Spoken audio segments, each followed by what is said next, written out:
Good morning to all.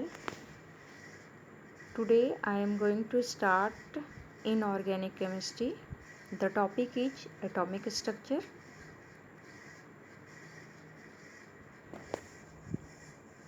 In this class of chemistry, in this particular lecture, we are going to discuss about shapes of orbital in chemistry, idea of quantum numbers, labeling idea of quantum number, Pauli exclusion principle, Mond's rule of Bob principle. So these are the contents which we are going to discuss in this class. So let's start from shapes of orbital in chemistry. Orbital क्या होता है? Orbital is a specific region where probability of finding an electron is maximum. तो orbital एक specific reason है around the nucleus जहाँ पे electron की पाए जाने की सबसे ज़्यादा प्रोबेबिलिटी होती है, जबकि ऑर्बिट क्या है? ऑर्बिट इज़ द सेल और energy level, it is the path in which electron travel around the nucleus. और ऑर्बिट में क्या है? ऑर्बिट में कंटेन 2 और मोर इलेक्ट्रॉन, लेकिन ऑर्बिटल जो है वो 2 से ज़्यादा इलेक्ट्रॉन एकोमोडेट नहीं कर सकता है। Orbital can have only maximum 2 electrons, 2 ही इलेक्ट्रॉन एकोमोडेट कर सकता है। So these are the basic difference between orbit and orbitals. तो अब आप समझ गए होंगे कि ऑर्बिट और ऑर्बिटल क्या है। Orbit is a path in which electron travel around the nucleus, shell और एनर्जी लेवल होती है, और इसमें 2 से ज़्यादा इलेक्ट्रॉन हो सकते हैं, जबकि ऑर्बिटल में 2 से ज़्यादा इलेक्ट्रॉन नहीं हो सकते हैं। A large number of orbitals are possible in an atoms. किसी भी एटम में बहुत सारे ऑर्बिटल की प्रोबेबिलिटी हो सकती है। ऑर्बिटल को हम लोग शेप, साइज एंड ओरिएंटेशन के बेसिस पे डिस्टिंग्विश करते हैं। ऑर्बिटल जो होता है सब शेल का कॉम्बिनेशन होता है, जिसे हम लोग SPDF से रिप्रेजेंट करते हैं, जबकि सेल जो है एनर्जी लेवल है, ये इसको हम लोग KLMN से रिप्रेजेंट करते हैं। An atomic orbital is a mathematical function that describes the wave-like behavior of electron in an atom in atomic theory and quantum mechanics। तो हम लोग क्वांटम मैकेनिक्स में पढ़ चुके हैं पहले कि इलेक्ट्रॉन का जो नेचर होता है वो वेव लाइक बिहेवियर को शो करता है, वेव लाइक कैरेक्टर होता है। इसे डी ब्रॉगली ने बताया था। इस स्लाइड में आप देख सकते हैं different type of shapes of orbitals. S जो होता है वो स्फेरिकल शेप का होता है, जबकि पी ऑर्बिटल होती है जो वो डम्बेल शेप की होती है। डी ऑर्बिटल जो होती है वो डबल डम्बेल शेप की होती है। एस ऑर्बिटल स्फेरिकल शेप होता है where probability of finding an electron is same. क्योंकि ये नॉन डायरेक्शनल है, बिकॉज किसी भी डायरेक्शन में इलेक्ट्रॉन की मिलने की जो प्रोबेबिलिटी है यहाँ पे सेम है, तो electron density is equal in all direction. ये सेम गोल दिख रहा है पर ऐसा नहीं होता है। स्पेस में इलेक्ट्रॉन जो है क्लाउड ऑफ इलेक्ट्रॉन है, इलेक्ट्रॉन की क्लाउड है। जैसे फॉर एग्जांपल अगर हम लोग फुटबॉल लेते हैं, तो फुटबॉल को अगर हम लोग तीनों डायरेक्शन में देखते हैं, इलेक्ट्रॉन तीनों डायरेक्शन में मतलब X, Y and Z axis में, तो ऐसा कोई भी प्लेन नहीं होगा जहाँ इलेक्ट्रॉन डेंसिटी 0 हो। तो नोडल प्लेन यहाँ पे 0 हो जाएगा, और इलेक्ट्रॉन की जो प्रोबेबिलिटी है पाए जाने की वो सेम होगी, क्योंकि ये नॉन डायरेक्शनल है। समझ गया? पी ऑर्बिटल जो है वो डम्बेल शेप का है, डायरेक्शनल है। जैसे यहाँ पे PX PY और PZ को दर्शाया गया है। तो PX के केस में जो इलेक्ट्रॉन डेंसिटी है, probability of finding the electron is maximum in X direction, where 2PY जो है वहाँ पे probability of finding the electron is maximum in y direction. Similarly, in 2pz case, probability of finding the electron is maximum in z direction. तो इन सभी में एक एक nodal plane होगा. जैसे px के केस में हम लोग नोडल प्लेन जो है वो हो जाएगा क्या, एक्स है, एक्स एक्सिस के अलॉन्ग है, तो वाई जेड इसका नोडल प्लेन हो जाएगा. वाई के केस में जेड एक्स नोडल प्लेन हो जाएगा. इसी तरीके से जेड 2pz के केस में वाई एक्स डायरेक्शन में नोडल प्लेन हो जाएगी. इसके 3 पॉसिबल अरेंजमेंट है पी ऑर्बिटल के. ये परपेंडिकुलर टू ईच अदर, एक दूसरे के परपेंडिकुलर होते हैं. जबकि डी ऑर्बिटल जो होते हैं 5 पॉसिबल अरेंजमेंट इसके पाए जाते हैं. D X Y, D X Z, D Z X, ये सारे के सारे 45 डिग्री के एंगल पे हैं. इनके अंदर 4 लोब हैं, जबकि पी ऑर्बिटल में 2 लोब थे. ये जो है बिटवीन द एक्सिस है, D X Y, D X Z, D Z X between the axis है. जबकि D X square minus Y square और डी जेड स्क्वायर जो है वो 0 डिग्री के एंगल पे हैं. और ये इसमें भी 4 लोब हैं, लेकिन ये अलोंग द एक्सिस हैं. इस स्लाइड में आप different type of shape of orbital देख सकते हैं. एस ऑर्बिटल जो है सबसे ऊपर में स्फेरिकल शेप में है. पी ऑर्बिटल जो है डम्बेल शेप का है. P X, P Y, P Z इसे डेजिग्नेट किया गया है. जबकि डी ऑर्बिटल को D Z X, D X Y, D X Z, D X square minus Y square and D Z square, ये डबल डम्बेल शेप का है. जबकि एफ ऑर्बिटल में 7 ऑर्बिटल पाए जाते हैं और मैक्सिमम नंबर ऑफ इलेक्ट्रॉन जो एकोमोडेट कर सकते हैं इसमें, इन सातों ऑर्बिटल में वो 14 होती है. तो इसके लीफ लाइक स्ट्रक्चर होते हैं जो कि हम लोगों को नहीं पढ़ना है फर्स्ट ईयर में. नेक्स्ट टॉपिक है idea of quantum number. Quantum number का आइडिया कहाँ से आया?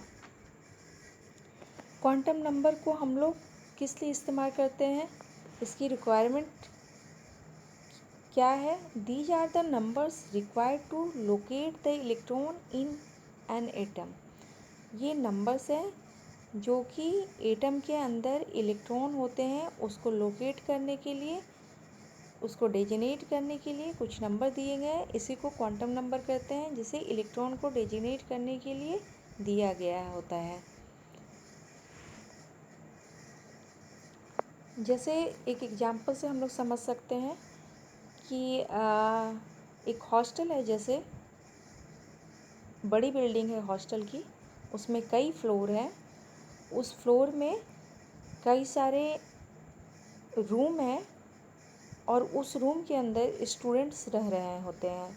तो स्टूडेंट जो होगा वो अपना एड्रेस कैसे देगा, बताएगा कि उस बिल्डिंग का नाम देगा, हॉस्टल का नाम देगा, कौन से फ्लोर पे है, किस रूम नंबर में है, ये सारा कुछ. तो उससे क्या होगा, उसका लोकेशन ईजिली लोकेट हो जाएगा. इसी तरीके से इलेक्ट्रॉन्स के भी इलेक्ट्रॉन्स जो होते हैं उसको डेजिनेट करने के लिए क्वांटम नंबर दिया जाता है, इलेक्ट्रॉन के एड्रेस को बताने के लिए. सिंपल वर्ड में आप समझ सकते हैं. तो पहले तो एटम होता है, एटम के अंदर ऑर्बिट होता है जिसे सेल या एनर्जी लेवल होता है. उस ऑर्बिट के अंदर सब सेल होते हैं. सब सेल जो ऑर्बिटल का कॉम्बिनेशन होता है और उस ऑर्बिटल में इलेक्ट्रॉन रहते हैं. ठीक है, तो हम लोग इलेक्ट्रॉन का वेव नेचर जान चुके हैं. तो ऑर्बिटल का भी वेव नेचर होता है. N orbital is a wave function, orbital का वेव फंक्शन होता है किसी भी इलेक्ट्रॉन के लिए defined by the mainly 3 quantum number से ऑर्बिटल को हम लोग डिफाइन कर सकते हैं, जिसे एन, एल, एम, एल कहते हैं. यानी कि n principal quantum number, l azimuthal quantum number, angular quantum number, m l magnetic quantum number और एम एस जो होता है वो स्पिन क्वांटम नंबर होता है। There are 4 types of orbital होते हैं जो कि एस पी डी एफ के नाम से जाने जाते हैं। एस को हम लोग शार्प, पी को प्रिंसिपल, डी से डिफ्यूज, एफ को फंडामेंटल के तौर पे देखते हैं। Quantum number often describe specifically the energy level of electron in an atoms. Atoms के अंदर जो इलेक्ट्रॉन होते हैं उसके एनर्जी लेवल को स्पेसिफिकली डिस्क्राइब करता है। इसके लिए 4 क्वांटम नंबर दिए गए हैं। एन जो प्रिंसिपल क्वांटम नंबर है, एल जो आपका एजिमुथल या एंगुलर क्वांटम नंबर है, और एम जो है मैग्नेटिक क्वांटम नंबर है, एस जो है स्पिन क्वांटम नंबर है। तो ये जो ऑर्बिटल होते हैं उसमें मैक्सिमम 2 इलेक्ट्रॉन ही हो सकते हैं, 2 इलेक्ट्रॉन ऑक्यूपाई होते हैं, जबकि स्पिन क्वांटम नंबर को एस से हम लोग रिप्रेजेंट करते हैं। एस ऑर्बिटल को जो क्वांटम नंबर एल जो है, जिसे हम लोग एंगुलर मोमेंटम या एजिमुथल क्वांटम नंबर करते हैं, एल की वैल्यू 0 होती है, ये स्फेरिकल शेप की होती है। पी की वैल्यू एल बराबर 1 होती है पी ऑर्बिटल के लिए। डी ऑर्बिटल के लिए एल की वैल्यू 2 होती है, और एम एल की वैल्यू जो मैग्नेटिक क्वांटम नंबर है उसकी वैल्यू -2 से लेके +2 तक होती है। डी में 5 ऑर्बिटल होते हैं, तो इन पाँचों का ऑर्बिटल का जो हम लोग इलेक्ट्रॉन का डेजिनेशन करेंगे वो -2 DXY के लिए, DXZ के लिए -1, इस तरीके से हम लोग सारे ऑर्बिटल का नेमिंग करेंगे, नंबरिंग करेंगे, इलेक्ट्रॉन को डेजिनेट करेंगे, उसके एड्रेस को जानेंगे। एफ ऑर्बिटल जो है उसमें एल की वैल्यू 3 होती है और एम एल की वैल्यू -3 से लेकर +3 तक होती है। इस स्लाइड में आप देख सकते हैं कि न्यूक्लियस है, न्यूक्लियस के चारों तरफ ऑर्बिट है, ऑर्बिट में इलेक्ट्रॉन्स हैं। तो पहले ऑर्बिट में जहाँ एन की वैल्यू 1 होगी वहाँ पे आपका 1, तो मैक्सिमम नंबर ऑफ़ इलेक्ट्रॉन कितने ऑक्यूपाई होते हैं? 2। जबकि दूसरे सेल के लिए n बराबर 2 होगी तो मैक्सिमम नंबर ऑफ़ इलेक्ट्रॉन 8 हो जाएंगे। उसी तरीके से तीसरे ऑर्बिट में 18 होंगे। उसी तरीके से चौथे ऑर्बिट की बात करेंगे तो n बराबर 4 हो जाएगा, तो यहाँ पे 32 इलेक्ट्रॉन्स मैक्सिमम रहेंगे। तो ये हम लोग कैसे निकालते हैं? एक फार्मूला है 2n², जहाँ n बराबर आपका प्रिंसिपल क्वांटम नंबर हुआ, n की वैल्यू पुट कर देंगे, ऑर्बिट नंबर जो है n बराबर 1 तो 2 × 1², n बराबर 2 2 × 2²। इसी तरीके से आप n बराबर 3 के लिए भी कैलकुलेट कर सकते हैं। ये प्रिंसिपल क्वांटम नंबर सेल के अंदर भी सब सेल होता है। Next point is labeling idea of quantum number. A quantum number is a value that is used to describe energy level available to atoms and molecules के energy level को describe करने के लिए एक value दी गई है जिसे quantum number कहते हैं। It is also used to completely describe an electron in an atom, जिसके लिए 4 quantum number दिए गए हैं।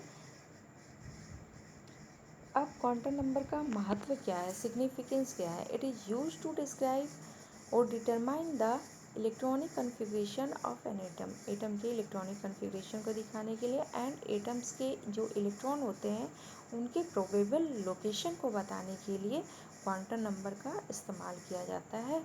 दूसरा पॉइंट जो है, use to determine other characteristic atoms, मतलब एटम्स के अदर कैरेक्टरिस्टिक जैसे कि ionization energy and atomic radius को बताने के लिए भी किया जाता है। नेक्स्ट पॉइंट है कि principal quantum number, angular quantum number, इनको कैसे रिप्रेजेंट किया जाता है, इनकी वैल्यू क्या होती है? तो प्रिंसिपल क्वांटम नंबर को n से रिप्रेजेंट करते हैं। ये क्या डिस्क्राइब करता है? Energy level and size of orbital को भी डिस्क्राइब करता है। n की वैल्यू 1 2 3 और आगे तक जा सकती है। एंगुलर क्वांटम नंबर जो है वो a से रिप्रेजेंट की जाती है। एल की वैल्यू NH/2π हो सकती है। तो ऑर्बिटल एंगुलर मोमेंटम को एक रिलेशन दिया गया है एल स्क्वायर, जो आप देख सकते हैं H square L into L plus one, जबकि एल की वैल्यू जो होती है 0, 1, 2 से लेके n-1 तक हो सकती है। तो एजियोमेट्रिक क्वांटम नंबर या एंगुलर मोमेंटम में हम लोग देखते हैं कि it tells about the subshell for a given value of N. N की जो वैल्यू दी रहेगी उसके अनुसार ही एल की वैल्यू डिसाइड होगी। जैसे कि एल बराबर 0 तो एन बराबर नहीं कुछ होगी वैल्यू, लेकिन एन बराबर 1 जो होगी वो एल बराबर 0 बताएगा। एन बराबर 2 होगा तो एल बराबर 0, 1 होगा। और एल बराबर जब 0 हो जाएगा तो इसको डिस्क्राइब करेगा, इस ऑर्बिटल को। जबकि एल बराबर 0, 1 होगा तो एस पी, दो ऑर्बिटल आ जाएंगे, दो सबसेल आ जाएंगे यहाँ पे। सबसेल यानी कि ऑर्बिटल का कॉम्बिनेशन है। It tells about subshell for a given value of N. N बराबर जब 3 होगी तो एल की वैल्यू 0, 1, 2 होगी, यानी कि 0 के लिए एस ऑर्बिटल, 1 के लिए पी ऑर्बिटल एंड 2 के लिए D orbital. Next is the geometrical quantum number, जो कि आपका बताता है it describe the specific orbital within that shell, subshell, और डिस्क्राइब ऑर्बिटल ओरिएंटेशन को बताता है। एम एल की वैल्यू -1 से लेके +1 पी ऑर्बिटल के लिए, डी ऑर्बिटल के लिए -2 से लेके +2 तक होगी। Spin quantum number, it describe the spin off the electron with in that orbital और डिफाइन इलेक्ट्रॉन स्पिन डायरेक्शन। मतलब कि ये जो है आपका spin quantum number, it tells about the rotation of electron. Electron का रोटेशन के बारे में बताता है। जैसे एस बराबर जो वैल्यू है +12, -12, ये इसके लिए कोई there is no classical analog, कुछ नहीं है। इलेक्ट्रॉन को हम लोग दे सकते हैं स्पिन अप या स्पिन डाउन कंडीशन में दे सकते हैं। स्पिन अप जब होगा तो +12 उसके लिए देंगे, और स्पिन डाउन अगर शो करते हैं इलेक्ट्रॉन को तो -12 दिखाएंगे इसको। एक ऑर्बिटल में सेम डायरेक्शन में इलेक्ट्रॉन नहीं सजाए हुए होंगे, इसलिए कि एक साथ चलेगा कोई व्यक्ति तो ज़्यादा दिक्कत होगी उसमें। तो वो दिक्कत को मिनिमाइज करने के लिए, उस रिपल्सन को मिनिमाइज करने के लिए इलेक्ट्रॉन को अपोजिट स्पिन में अरेंज किया जाता है।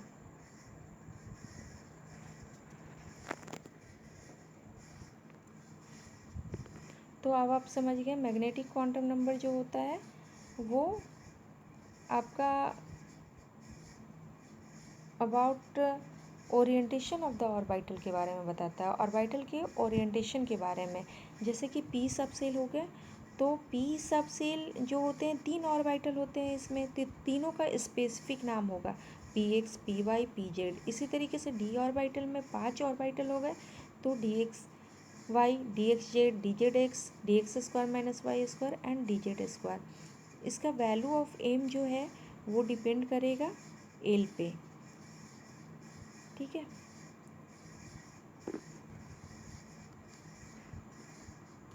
और यहाँ जो हमने देखा एंगुलर मोमेंटम, वो एल की वैल्यू 0 होगी तो एस ऑर्बिटल होगा। मतलब एल की वैल्यू जो होगी 0 से लेके n-1 तक होगा।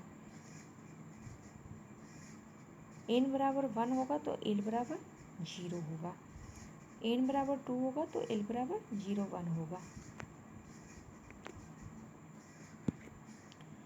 नेक्स्ट है पाउली एक्सक्लूजन प्रिंसिपल। ये प्रिंसिपल जो है 1925 में दिया गया था। वोल्फगैंग पाउली इस प्रिंसिपल को फॉर्मुलेट किए थे। ये यह बताता है कि no two electron in an atom और molecule can have the identical set of 4 quantum numbers. मतलब किसी भी एटम या मॉलिक्यूल के जो अंदर इलेक्ट्रॉन होते हैं उसका चारों क्वांटम नंबर सेम नहीं होता है, जो सेट ऑफ क्वांटम नंबर होते हैं वो सेम नहीं होते हैं। अभी इसको हम लोग एग्जाम्पल के तौर पे समझेंगे। जैसे लिथियम आयन को अगर हम लोग लेते हैं, लिथियम आयन यहाँ पे आप देख रहे हैं इसमें 3 ही इलेक्ट्रॉन है, तो 1s में 2 इलेक्ट्रॉन है और 2s में 1 इलेक्ट्रॉन है।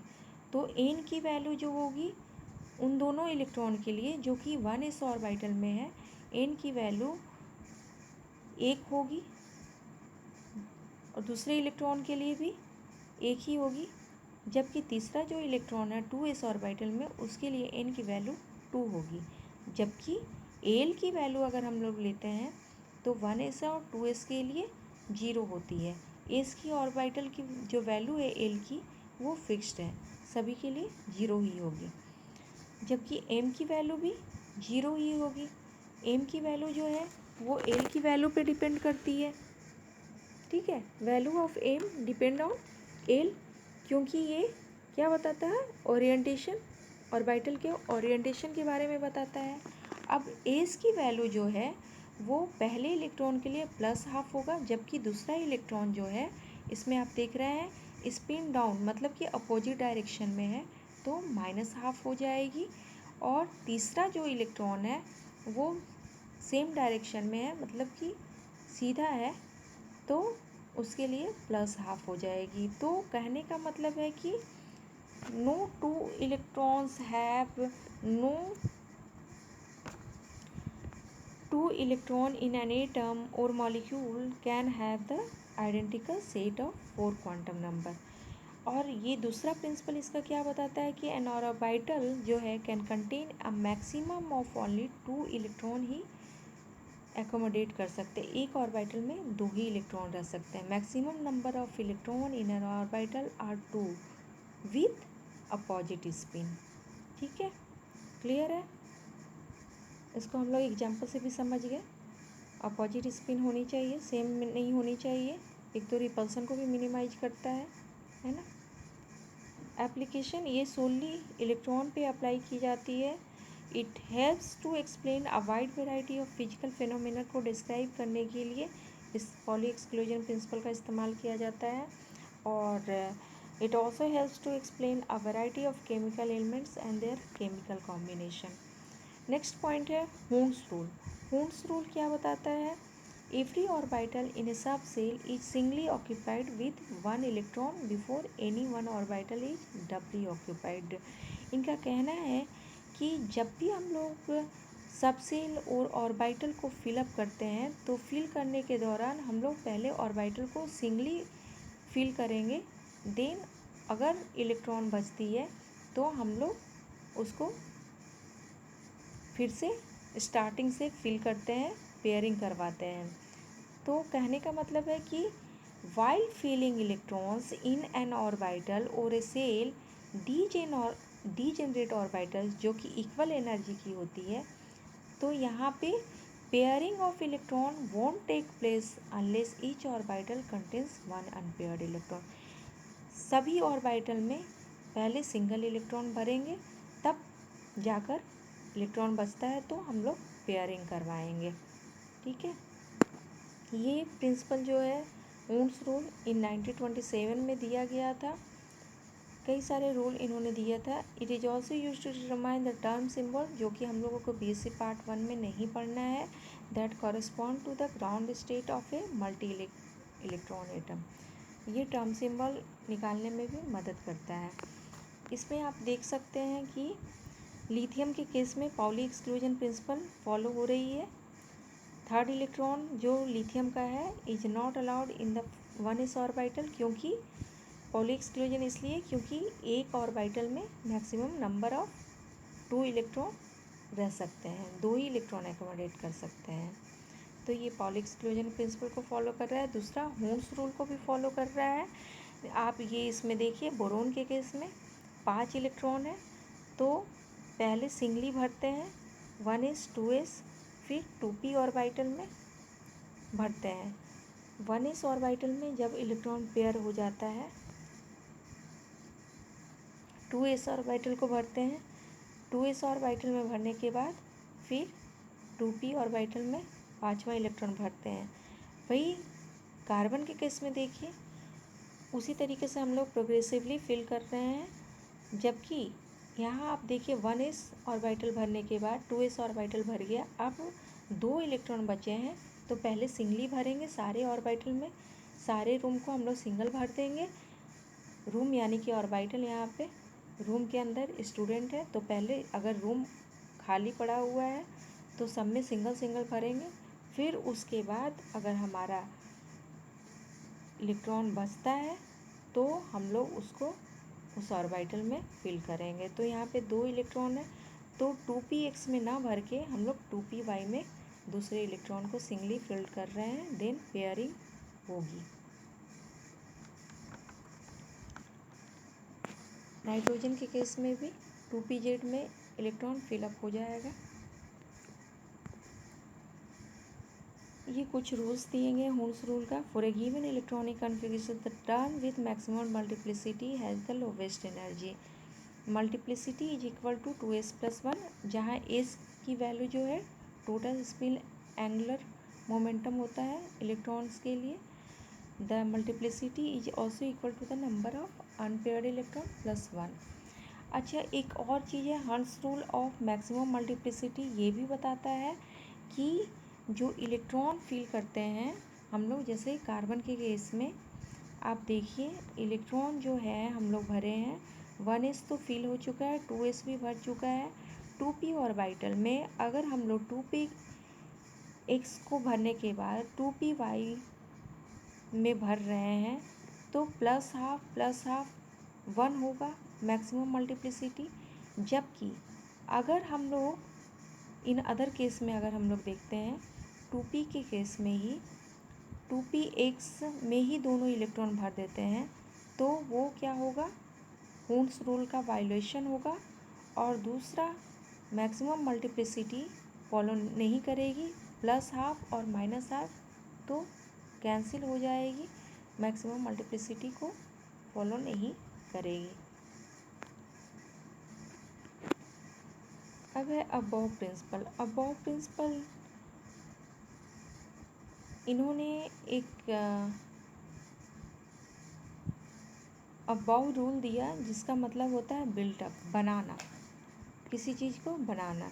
तो ये प्रिंसिपल क्या बताता है कि ग्राउंड स्टेट में किसी भी एटम और आयन या इलेक्ट्रॉन, एटम और आयन के इलेक्ट्रॉन को हम लोग एटॉमिक ऑर्बिटल में उसके लोवेस्ट अवेलेबल एनर्जी के द्वारा भरते हैं। जैसे कि पहले लोअर एनर्जी, जिस इलेक्ट्रॉन की लोअर एनर्जी होगी उसको भरेंगे, उसके बाद हायर एनर्जी को भरेंगे। Aufbau principle states that the electrons are filled in orbital in their increasing order of energy.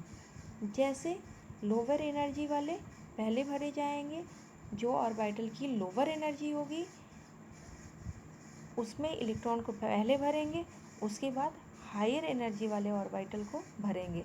इसका मतलब यह है कि इलेक्ट्रॉन पहले उसमें जाने वाला है जिसकी ऑर्बिटल की एनर्जी कम है। Electron is field in orbital first which have less energy. Less energy मतलब मोर स्टेबिलिटी। इसमें कुछ रूल्स दिए गए हैं, 2 रूल है कि electrons are assign to orbital in order of increasing value of n+l। n+l की वैल्यू जो होगी वो उसके अनुसार हम लोग भरेंगे। दूसरा जो है n+l की वैल्यू अगर सेम आ रही है तो हम लोग n की वैल्यू को फिर से देखेंगे। अगर n की वैल्यू जिसकी कम आ रही है उसको हम लोग पहले रखेंगे, मतलब कि लोअर एनर्जी में रखेंगे। उसके बाद हायर एनर्जी में हायर ऑर्बिटल वाले एनर्जी को रखेंगे।